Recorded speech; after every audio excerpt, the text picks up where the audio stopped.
Project 20ல இன்னைக்கு டே 1. என்னடா project 20? 90 நாள்ல எனக்கு 20 வயசு ஆக போகுது. அந்த 90 நாள்ல நான் ஒரு 3 கோல் செட் பண்ணி வச்சிருக்கேன். அந்த 3 கோலை அச்சீவ் பண்ணணும். அதான் அந்த ப்ராஜெக்ட் 20யோட கோல். ஃபர்ஸ்ட் கோல் என்னன்னா என்னோட பிசிக்ஸ். ஸோ என்னோட பிசிக்ல சிக்ஸ் பேக் கொண்டு வரணும். ரெண்டாவது கோல் என்னன்னா ஒரு 10K USD டாலர்ஸ் சேவ் பண்ணணும். மூணாவது கோல் என்னன்னா நான் ஒரு இங்கிலீஷ் குரான் வச்சிருக்கேன். அது ஏற்கனவே ஒரு 50 பேஜ் கிட்ட ரீட் பண்ணியிருப்பேன். ஆனா அந்த குரானை டெய்லி ஒரு 5 பேஜ் ரீட் பண்ணி அந்த 90வது நாள்ல கம்ப்ளீட் பண்ணணும். இது 3 தான் கோல். என்னோட அந்த 90 டேஸ் ஜர்னி எப்படி முடியுதுன்னு பார்க்கறதுக்கு என் பேஜ் ஒரு ஃபாலோ பண்ணி வச்சுட்டு பாருங்க. இப்போ கரண்ட் பாடி கண்டிஷன் பார்த்தீங்கன்னா இதான் கரண்ட் பாடி வெயிட் பார்த்தீங்கன்னா 82 கிலோ. மார்னிங் இப்பலாம் சீக்கிரம் எழுந்துருவேன். இன்னைக்கு மார்னிங் பிரேக்ஃபாஸ்ட் என்னன்னா 4 எக் வேலை பார்த்துட்டு 4 எக் உள்ள தள்ளிட்டேன். அப்புறம் ஃபிஷ் ஆயில் ஆர்டர் போட்டிருந்தேன். ஃபிஷ் ஆயில் வந்துருச்சு. அதையும் பார்த்துட்டு மதிய லஞ்சுக்கு என்னன்னா 150 கிராம் ரைஸ், அப்புறம் 200 கிராம் சிக்கன் எல்லாத்தையும் கணக்கு பண்ணி தான் சாப்பிட வேண்டியதா இருக்கு. பல்க் பண்ணும்போது நல்லா கணக்கு பண்ணாமல் நிறைய சாப்பிட்டுட்டேன். இப்போ கணக்கு பண்ணி ரொம்ப கம்மியாக சாப்பிடுறதுனால கொஞ்சம் கவலையாக தான் இருக்கு. இருந்தாலும் சிக்ஸ் பேக் வரணும்னா அதெல்லாம் பண்ணி தான் ஆகணும். அப்புறம் ஃபிஷ் ஆயில் எடுக்கிறதுக்கு நீங்கள் பெஸ்ட் டைம் என்னன்னு கேட்டிங்கன்னா, நீங்கள் எப்போ உங்கள் பிக் மீல் சாப்பிடுவீங்களோ, அதாவது இருக்கிறதுல பெரிய சாப்பாடு எப்போ சாப்பிடுவீங்களோ அப்போ நீங்கள் ஃபிஷ் ஆயில் எடுத்தால் தான் கரெக்டாக இருக்கும். உங்கள் பாடியில் நல்லா அப்சர்வ் ஆகும். அப்புறம் சாப்பிட்டுட்டு ஜிம்முக்கு கிளம்பி ஜிம்மில் இன்னைக்கு ஒர்க் அவுட்லாம் அவ்வளோ ரெக்கார்ட் பண்ண முடியல. நான் விளாக் எடுக்கவே மறந்துட்டேன். அதுக்கப்புறம் தான் கொஞ்சம் நேரம் வந்துச்சு 1-2 ஒர்க் அவுட் தான்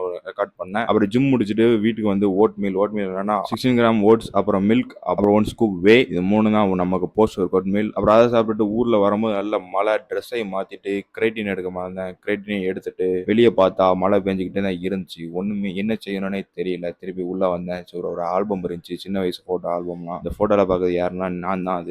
நான் தான் அப்படி இருந்தேன், இப்போ இப்படி இருக்கேன். அப்புறம் போட்டோஸ்லாம் பார்த்துட்டு லாஸ்ட் மீல் என்னன்னா 2 சப்பாத்தி, அப்புறம் 200 கிராம் சிக்கன். இதுதான் லாஸ்ட் மீல். லாஸ்ட் மீலோட நாளை முடிஞ்சாச்சு. நாளைக்கு சந்திப்போம்.